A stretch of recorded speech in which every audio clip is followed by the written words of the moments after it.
स्वागत है आपका इस 30 वीडियो की सीरीज में, जहां पे मैं आपको ले जाऊंगा 6 महीने के मोटरसाइकिल ट्रिप पे साउथ अमेरिका के। कहानी शुरू होती है सैंटियागो चिली से, जहां पे मैं खरीदता हूं एक रॉयल एनफील्ड हिमालयन और निकल पड़ता हूं 25,000 किलोमीटर की motorcycle ride across the continent. इस सीरीज में आपको देखने को मिलेंगे कुछ दुनिया के खूबसूरत अजूबे, पैटागोनिया के हसीन नज़ारे, बोलिविया का सलार दे उयूनी, चिली की अटाकामा डेजर्ट, पेरू और इक्वाडोर के अमेज़न फॉरेस्ट और of course real life motorcycling struggles. So stay tuned for the next 30 days. Life is enjoy. South America motorcycle trip करने के लिए सबसे पहले आपको चाहिए एक मोटरसाइकिल। इंडियन पासपोर्ट पे दूर दराज देशों में मोटरसाइकिल खरीदना can be a little tricky. इसके लिए आपको चाहिए पैसा, पेशेंस, फ्लुएंट स्पेनिश, बहुत सारा डॉक्यूमेंटेशन और right landing country which is not Chile. पर मैं तो चिली में था, बट मेरे साथ थी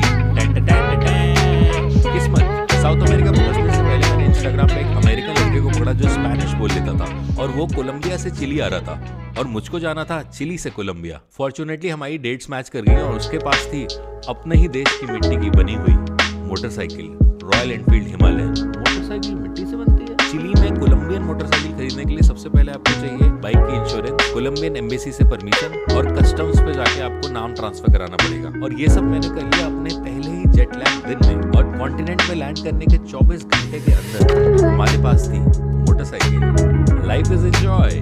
बचपन से इन मिस्टीरियस स्टैचूज को देख रहे हैं हम टीवी पे, इंटरनेट पे। हमेशा लगता था कि इस आइलैंड पे लाइफ कैसी होगी। फिर एक दिन सैंटियागो से हमने टिकट करा ली ईस्टर आइलैंड की।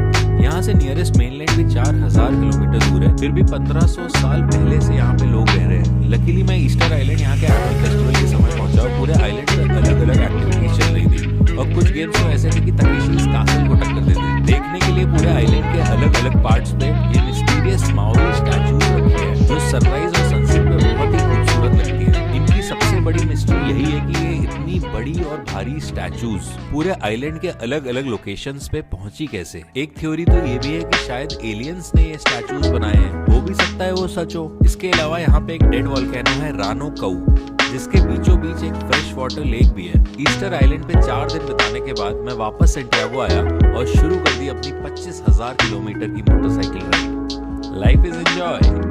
हमारी 25,000 किलोमीटर लंबी साउथ अमेरिकन मोटरसाइकिल राइड शुरू होती है सैंटियागो से और पहला डेस्टिनेशन था वल्पराइसो, चिली के कोस्ट का सबसे खूबसूरत शहर। ये एक पोर्ट सिटी है और शहर का पूरा वाइब काफी यंग यूरोपियन टाउन जैसा है with a lot of music, art and culture. यहाँ पे छोटे छोटे हिल्स हैं, बीचेस हैं, कलरफुल ग्राफिटी है, कैफेज हैं, अजीब सी ट्रेन जैसी लिफ्ट हैं और यहाँ पे रेड बुल की पॉपुलर डाउनहिल बाइकिंग रेस भी होती है। खैर हमारा सफर था लंबा और हमें पहुंचना था पैटागोनिया, तो हमारा अगला पिट स्टॉप था सांता क्रूज, जो दुनिया के सबसे बेहतरीन वाइन प्रोडक्शन रीजन्स में आता है। वैसे तो मैं सबसे सस्ती वाली सूला वाइन ही पीता हूँ, मगर मुझे लगा कि अगर यहाँ से हम थोड़ी नॉलेज वापस हिंदुस्तान ले जाएं और फिर साउथ दिल्ली की पार्टीज में चिलियन वाइन्स के बारे में थोड़ा ज्ञान दें तो थोड़ा कूल लगेगा। और फिर चिली के अनमोल अंगूरों का स्वाद लेने के बाद हम निकल गए पैटागोनिया के एक्टिव वोल्केनोज, झील, नदियां, ग्लेशियर्स और समुंदर की तरफ। Life is enjoy.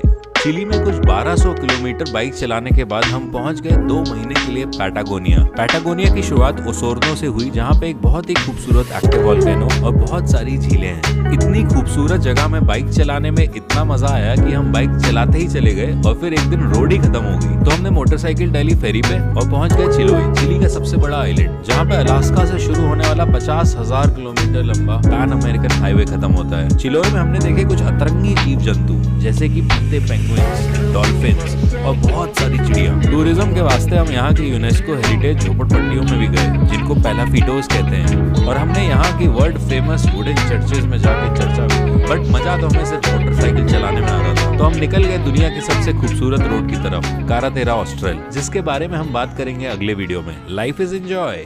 1200 किलोमीटर लंबी इस रोड को दुनिया का सबसे सीनिक रूट माना जाता है। ये है चिलियन पैटागोनिया का कारातेरा ऑस्ट्रेल। यहाँ पे है नदियाँ, पहाड़, झील और झरने, जंगल और वादी, और यहाँ पे सही में आपको लगता है कितनी हसीन है ये दुनिया, मगर ये सिर्फ फिल्मों में होता है। यहाँ पे पहुँचते ही हमारी मोटरसाइकिल बीच से टूट गई। Royal Enfield Himalayan. फिर एक गाँव में किसी तरह वेल्डर को ढूंढ के वेल्डिंग करा के बाइक को नाव में डाल के हम पहुंचे जुरासिक पार्क में। यहाँ पे हमने कैंपिंग भी की, ट्रैकिंग भी की, पहाड़ देखे, वोल्केनो देखे, हैंगिंग ग्लेशियर्स देखे और फिर एक दिन जाके पिल गए। 4 भले लोग हॉस्पिटल ले गए। डॉक्टर ने 15 दिन का बेड रेस्ट बताया और अब लंगड़ी सिर्फ हमारी मोटरसाइकिल ही नहीं, हम भी थे।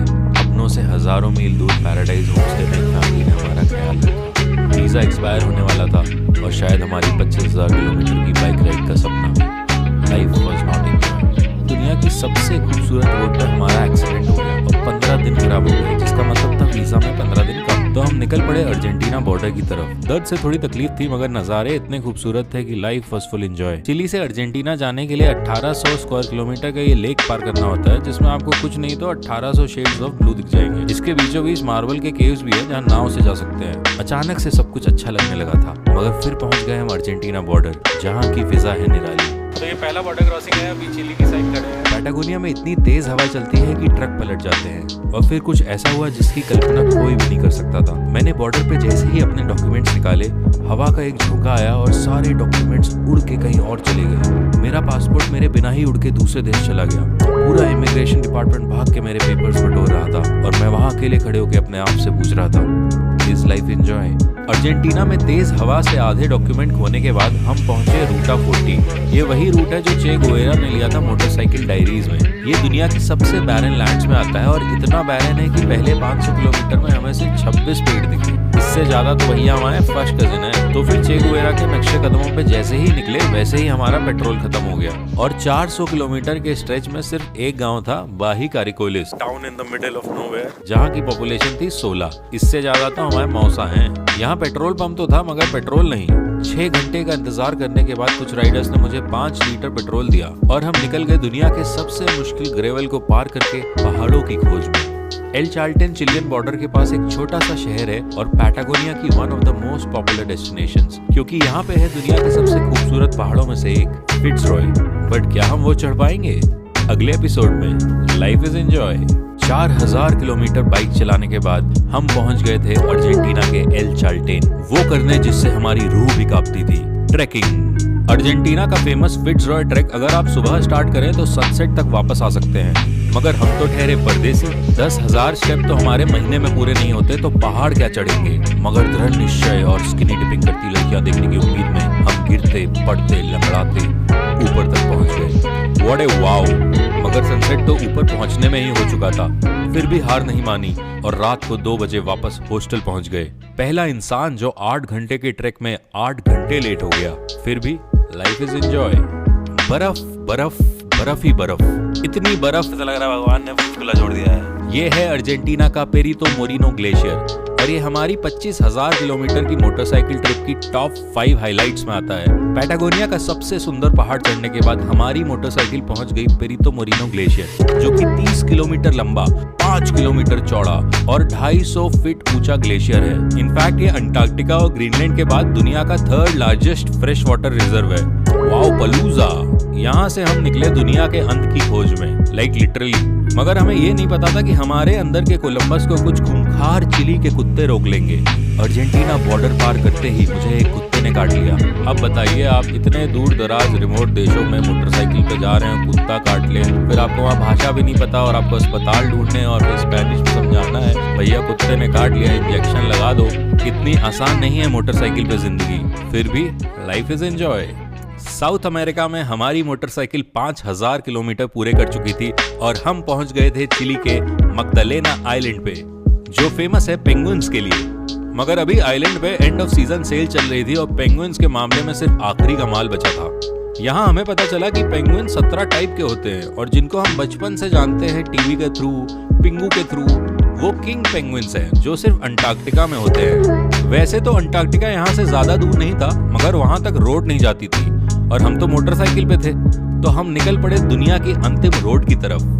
गिरते पड़ते ठंडी हवाओं से जूझते हम पहुंच गए उशुआया, दुनिया का आखिरी शहर और end of the world. Life is enjoy.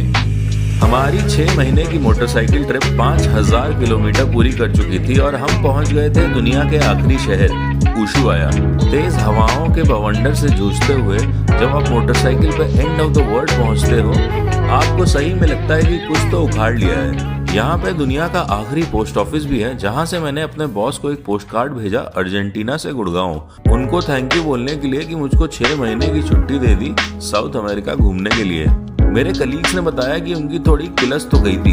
बाकी हमारे पास अपने सोशल मीडिया हैंडल का स्टिकर तो नहीं था, तो हम अपने देश की एक अनमोल निशानी छोड़ के आ गए। You are welcome Sunil. इसके बाद हमारी रेस शुरू हुई मैप में ऊपर जाने की। वीजा एक्सपायर होने में कुछ 5 दिन बचे थे और हम अपनी बॉर्डर क्रॉसिंग से कुछ 2500 किलोमीटर दूर थे। क्या हम पहुंच पाएंगे? अगले एपिसोड में।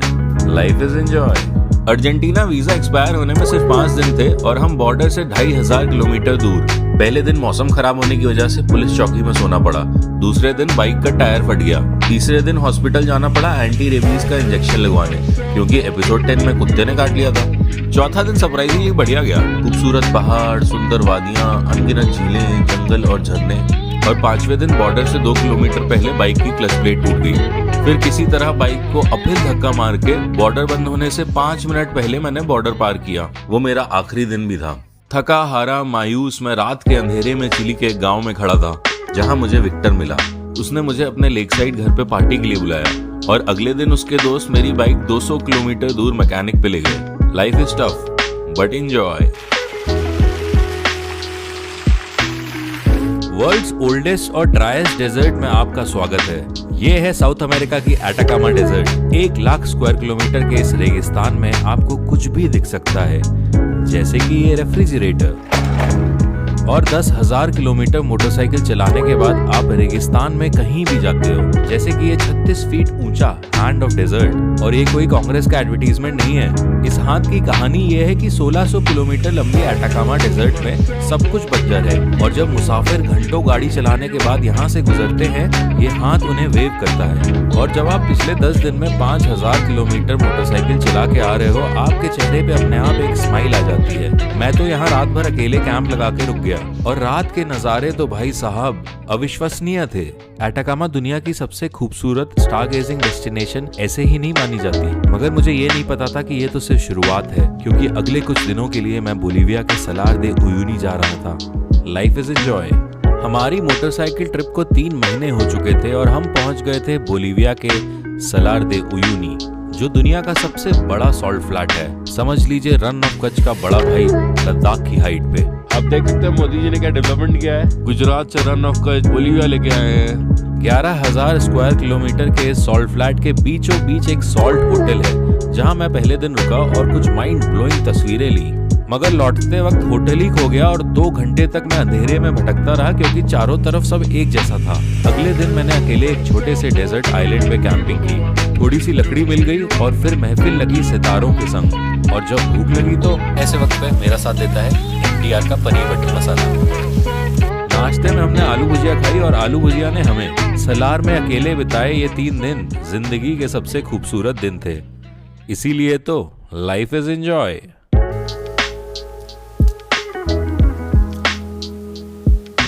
12,000 किलोमीटर मोटरसाइकिल चलाने के बाद हम पहुंच गए थे बोलीविया, जो साउथ अमेरिका की सबसे गरीब देशों में से भी है। सलार दे उयूनी के बाद हमारा पहला स्टॉप था पोतोसी, जो 13,500 फीट की हाइट पे एक प्रॉपर शहर है, काजा स्पीति से भी ऊंचा। हजारों किलोमीटर दुनिया के सबसे बंजर इलाकों में बाइक चलाने के बाद ट्रैफिक देख के मैं तो काफी एक्साइटेड हो गया। एक जमाने में पोतोसी दुनिया का सबसे अमीर शहर हुआ करता था, मगर बाकी दुनिया की तरह गोरे चोर सब लूट के चले गए। हमारी अगली डेस्टिनेशन थी बोलीविया की पहली कैपिटल सुक्रे, जिसकी वाइब काफी यूरोपियन थी, पर यूरोप हमें कुछ खास पसंद नहीं, तो हमने जम के पार्टी कर ली। मगर हमें सबसे ज्यादा एक्साइटमेंट था ला पाज पहुंचने का, जो 4000 मीटर पे दुनिया की हाईएस्ट कैपिटल सिटी है। जी हाँ, बोलीविया के 2 कैपिटल हैं। ला पाज से एक रास्ता वर्ल्ड फेमस डेथ रोड के लिए भी जाता है, जो हम दिखाएंगे अगले एपिसोड में। Life is enjoy. हमारी 6 महीने की south America bike trip Bolivia की कैपिटल पहुंच गई थी, और वहां इतना ट्रैफिक था कि हमें अपनी बाइक छोड़ के टेलीफेरी को लेने पड़े, जो एकदम मेट्रो की तरह काम करते हैं मगर हवा में। यहाँ पे हमने 13,000 फीट पे दुनिया के हाईएस्ट संडे मार्केट से रैंडम शॉपिंग भी की। फिर हमें वहाँ मिल गए हमारे मित्र रोहित, जिनके साथ हम निकल गए वर्ल्ड फेमस डेथ रोड पे बाइक चलाने। मगर डेथ रोड पे पहुँचते ही रोहित भाई की बाइक का टायर पंचर हो गया और मेरा पेट्रोल खत्म हो गया। फिर भी किसी तरह नज़ारों का लुत्फ उठाते हुए हम 2 घंटे में 11,000 फीट नीचे आ गए। वापसी में हमने हाईवे लिया तो पता चला कि वो डेथ रोड से भी ज्यादा खूबसूरत है। इसके बाद रोड से बोर हो गए तो बाइक को नाव में डाल के पहुंच गए लेक टिटिकाका, जो काजा स्पीति से भी ऊंचा है और दुनिया के हाईएस्ट और लार्जेस्ट लेक्स में आता है। बोलीविया का आखिरी दिन हमने इस लेक के बीचों बीच एक आइलैंड पे बिताया, इला देल सोल और आइलैंड ऑफ द सन। अगले एपिसोड में हम चलेंगे पेरू, खाने वाला नहीं, देश Peru. Life is enjoy. Chile से हमारी बाइक पेरू पहुंच चुकी थी और अब हम अकेले नहीं थे। हमारे साथ थे हेवी राइडर रोहित और लाइट राइडर डैनी, जो पहली बार अपने डेनमार्क के गांव के बाहर बाइक चला रहे थे। प्लान के मुताबिक हम 15 दिन के लिए पेरू के रिमोटेस्ट रीजन्स में अपनी self proclaimed off roading skills दिखाएंगे।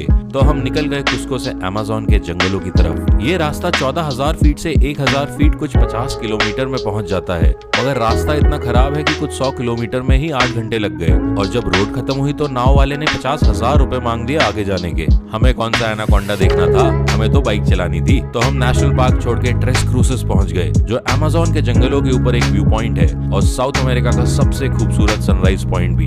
रात को बादलों के ऊपर हमारा टेंट और हमारे ऊपर सितारों की चादर, और सुबह बादल पे पाँव थे, मोटरसाइकिल थी और टेंट भी था। मगर रोहित भाई का पाँव फिसल गया और उनकी टांग टूट गई और हमारा 15 दिन का प्लान 2 दिन में ही खत्म हो गया। लाइफ तो फिर भी एंजॉय है। दुनिया के 7 अजूबों में से एक माचू पिच्चू जाने के 2 रास्ते हैं। या तो आप कुस्को से महंगी ट्रेन लेके जा सकते हैं या फिर आप होटल से टूर ले सकते हैं। मगर हम तो मोटरसाइकिल पे थे तो पूरी सेक्रेट वैली घूमते हुए रोड के अंत तक गए और वहां पे बाइक खड़ी कर दी। फिर 3 घंटे ट्रेन की पटरी पे चल के हम आ गए माचू पिच्चू के बेस टाउन अगुअस कलियंतेस, जिसका हिंदी ट्रांसलेशन है गर्म पानी। अगले दिन गर्म पानी से गर्मा गर्म टिकट लिया और पहुंच गए 2,500 और टूरिस्टों के साथ माचू पिच्चू। वैसे तो ये जाना जाता है आधुनिक वास्तुकला, प्राकृतिक सुंदरता और राजा महाराजाओं के शाही समारोह के लिए, मगर माना जाता है कि यहाँ पे फोटो खिंचाने से इंस्टाग्राम पे लाइक्स भी ज्यादा आते हैं। इसके अलावा ये फेमस हुआ क्योंकि जब गोरे चोर पूरा कॉन्टिनेंट लूट रहे थे उनको माचू पिच्चू कभी मिला ही नहीं, इसीलिए इसको लॉस्ट सिटी भी कहते हैं। खैर, फोटो खिंचा के और इंस्टाग्राम पे 664 लाइक्स बटोर के हम निकल पड़े अपनी मोटरसाइकिल की तरफ। माचू पिच्चू तो ठीक ही है, मगर वहां तक का जो रास्ता है, और अगर आप बाइक पे हो मजा ही आ जाएगा और सही में लगेगा लाइफ इज एंजॉय। पाचा मामा केचुआ भाषा में मदर अर्थ को कहते हैं। मुसाफिरों का सदियों से पाचा मामा के साथ एक गहरा रिश्ता है, मगर आज का मुसाफिर तो रीले बनाने में लग गया है, तो पाचा मामा से कनेक्शन थोड़ा ढीला तो होगा ही। पाचा मामा के अंदर की आवाज सुनने के लिए मैंने पेरू में वाशुमा सेरेमनी अटेंड की। वाशुमा एंडीज के पहाड़ों में 3,000 मीटर पे उगने वाला एक कैक्टस है, जिसको अगर आप रात भर उबालो तो वो साइकेडेलिक बन जाता है। सेरेमनी एक शामन कराता है और आप इसका सेवन खाली पेट नेचर के करीब करते हो। इसका असर 12 से 14 घंटे का होता है। इसमें हेलुसिनेशंस होते हैं और ये आपके अंदर के दुख, दर्द और पीड़ा को भी मिटा सकता है। अगर सच बताऊं तो मुझे तो बड़ी हंसी आ रही थी ये सब देख के शुरुआत में, मगर जब सेरेमनी खत्म हुई मैं इतना खुश था कि केचुआ भाषा में गाने गा रहा था, जो मुझे आती भी नहीं। कुछ तो बात होगी उस कैक्टस में, जो पाचा मामा ने मुझे खुद आके बोला, लाइफ इज एंजॉय।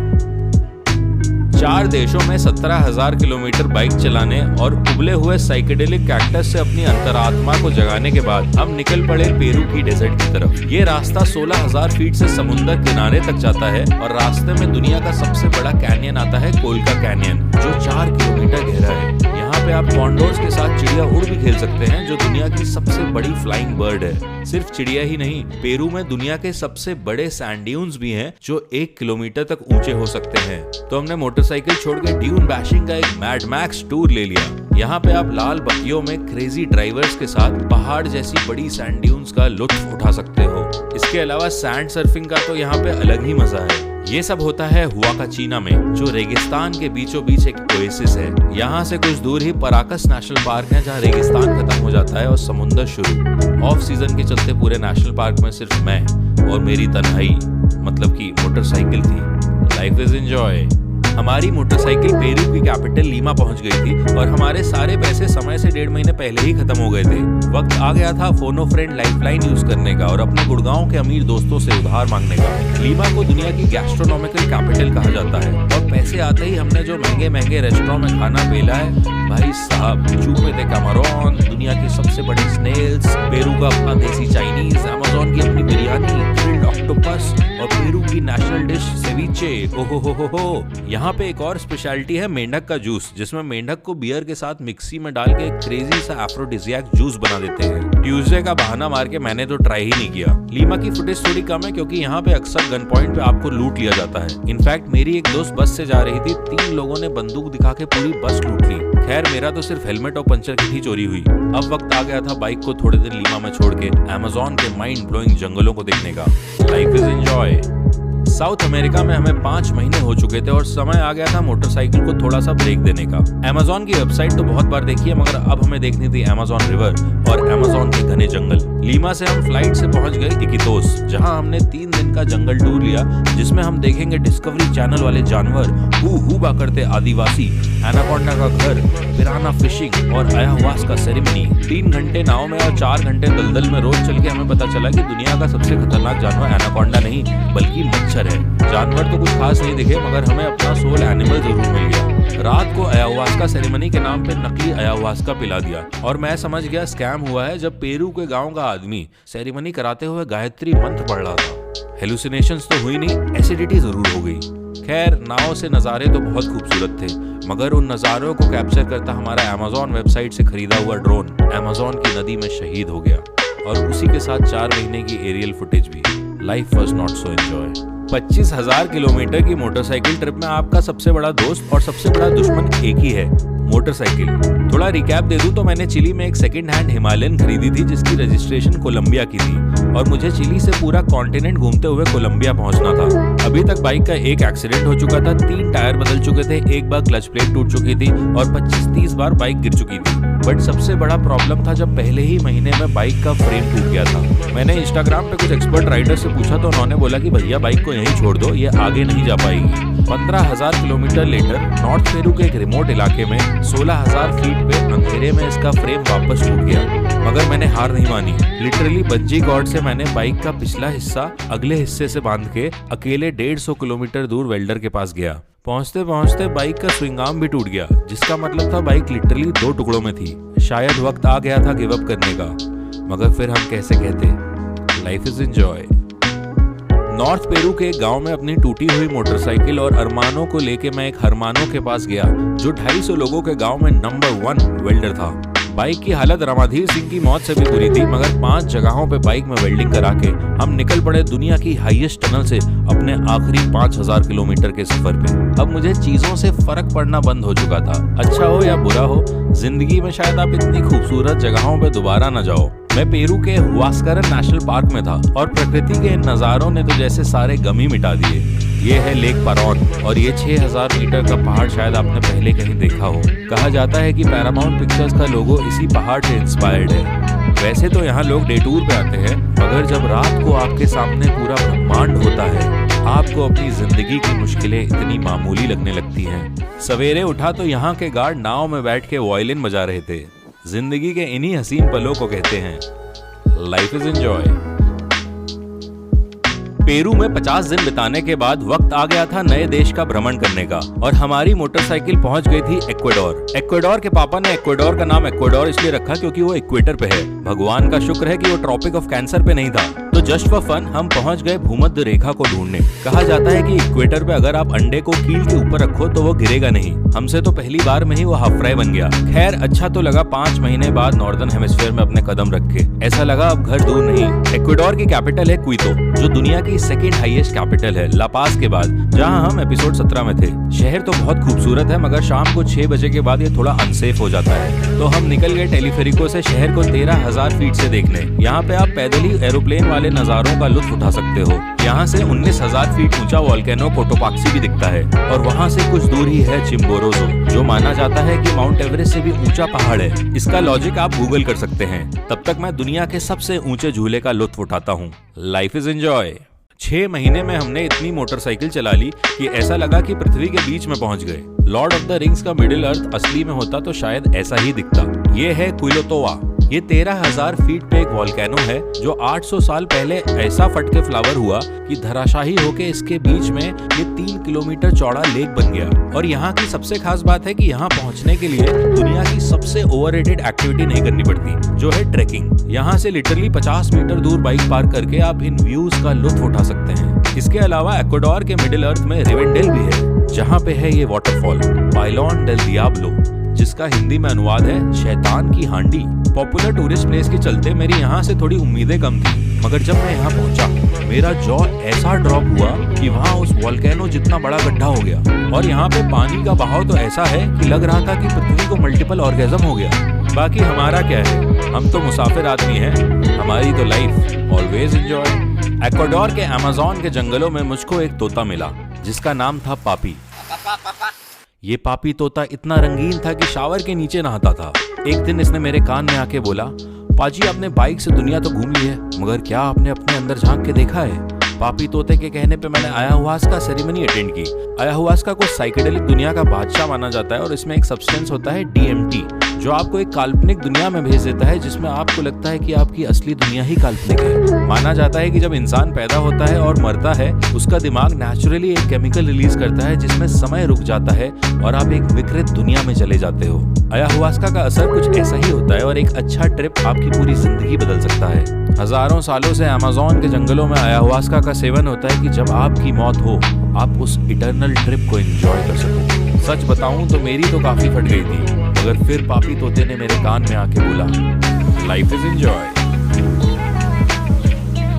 चिली से शुरू हुई 6 महीने की हमारी मोटरसाइकिल ट्रिप पहुंच गई थी अपने आखिरी मंजिल पर, कोलंबिया, और हमारा पहला स्टॉप था कोकोरा वैली, जो फेमस है दुनिया के सबसे ऊंचे पाम ट्रीज के लिए, जो 200 फीट तक ऊंचे हो सकते हैं। इतने ऊंचे कि अगर आप आसमान से गिर के खजूर की जगह इन पेड़ों पे अटको, आपको फिर भी लगेगा कि आप आसमान में ही हो। इतने समय बाद हाई ऑल्टीट्यूड से नीचे आके कोलंबिया की हरियाली ने तो समा ही बांध दिया, और यहाँ पे घोड़े तो ऐसे हैं जैसे सीधा शटरस्टॉक से चल के आ गए हों। खैर, वक्त आ गया था अपने लंगड़े घोड़े को आजाद करने का, और हम पहुंच गए कोलंबिया की सबसे फेमस सिटी मेडेजिन। खूबसूरत पहाड़ों के बीच बसे इस शहर की काफी दर्दनाक हिस्ट्री है। 80s में पाब्लो एस्कोबार के अंडर ये दुनिया की सबसे खतरनाक जगह थी। अफसोस की बात है कि इतिहास के सबसे बड़े खलनायक को नेटफ्लिक्स ने हीरो बना दिया। वैसे हमारा मेडेजिन जाने का एक ही मकसद था, मोटरसाइकिल बेचना, जो अगर आपने पूरी सीरीज देखी हो तो समझ गए होंगे कि काफी मुश्किल था। क्या ये हो पाएगा? अगले एपिसोड में। Life is enjoy. 25,000 kilometre bike चला के हमने पूरा कॉन्टिनेंट नाप दिया, और जब ट्रिप खत्म हुई तो पूरे कोलंबिया ने हमारी मोटरसाइकिल खरीदने से इनकार कर दिया। आखिर में एक कॉलेज का स्टूडेंट मेरे पास आया और स्पेनिश में बोला, भैया मैं खरीदूंगा आपकी मोटरसाइकिल, मगर मेरे पास पैसे थोड़े कम हैं। ग्वातापे की इस चट्टान पे 708 सीढ़ियां चढ़ के मैंने उसे बाइक की चाबी दी और बोला, जाओ ब्रदर, जी लो अपनी जिंदगी। साउथ अमेरिका में अपने आखिरी दिन मैंने कैरिबियन कोस्ट पे खड़े होकर अपने आप से पूछा कि मैंने ये ट्रिप क्यों किया। 6 महीने अकेले दुनिया के दूसरे कोने में बाइक से घूमना है तो काफी क्रेजी। बचपन में मैंने अपने पिताजी से पूछा कि पिताजी आपने शादी क्यों की? वो बोले, बेटा दहेज में एचडी मिल रही थी, हमें लगा बाइक मिलेगी, पूरी दुनिया बाइक पे घूमेंगे। उन्होंने तो जिंदगी अपने नालायक बच्चों को लायक बनाने में गुजार दी, मगर मैंने ठान ली थी कि सरदार खान की कसम, हमारी जिंदगी का एक ही मकसद है, पूरी दुनिया मोटरसाइकिल पे घूमना, और साउथ अमेरिका तो सिर्फ फेज 1 था। पिक्चर अभी बाकी है मेरे दोस्त। Life is enjoy.